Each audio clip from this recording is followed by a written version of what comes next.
আজকে আমরা আসছি রস খেতে। আমাদের এই যে খেজুর গাছ, রসটা অনেক সুন্দর করে যত্ন করে বানা দেওয়া, টোপে টোপে ভিতর থেকে রস পড়ছে।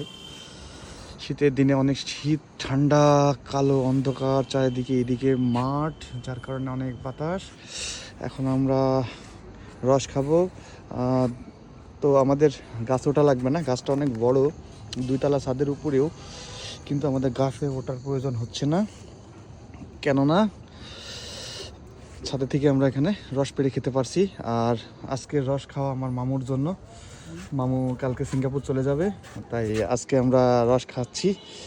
চলেন মামুকে গাছে তুলে দিই। অলরেডি একটা গাছের রস আমরা পেড়েছি, রসটা অনেক সুন্দর একটা কালার, লাল টকটকে একবারে খেজুরের রস, মানে খেতে যেই মজা, অনেক মজা।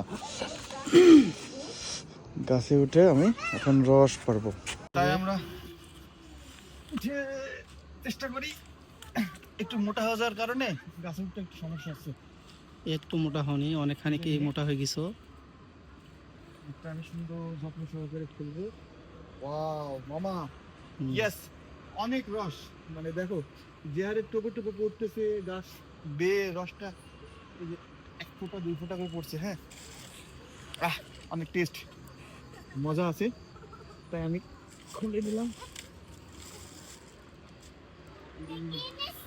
রসটা কিন্তু ভরে গেছে ফুল। মামা দেখাও, ক্যামেরাতে দেখাও, অনেক মৌমাছি আছে, কিন্তু রসটা একদম লাল টকটকে রস। তবে আমাকে আগে, আমি আর মামা এই রস শেখা শুরু করলাম। এখানে বাদুরের গু থাকলেও থাকতে পারে, এটা মৌমাছি প্রচুর পরিমাণ রয়েছে। মামুর শাশুড়ির হাড়ি পুড়ে গেছে, এখন অন্য কিছু করার দরকার। এতটা রস হয়তো বা মামু খেতে পারবে না, ওটুকু আমরা রেখে দিই।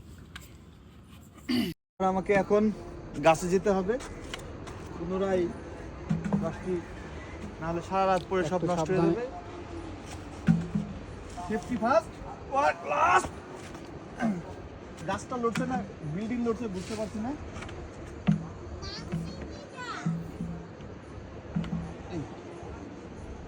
যদিও আমি প্রফেশনাল গেছো না, তারপরে কিন্তু তাদের মতো করে লাগাতে পেরেছি, এটাই আমার কাছে অনেক কিছু।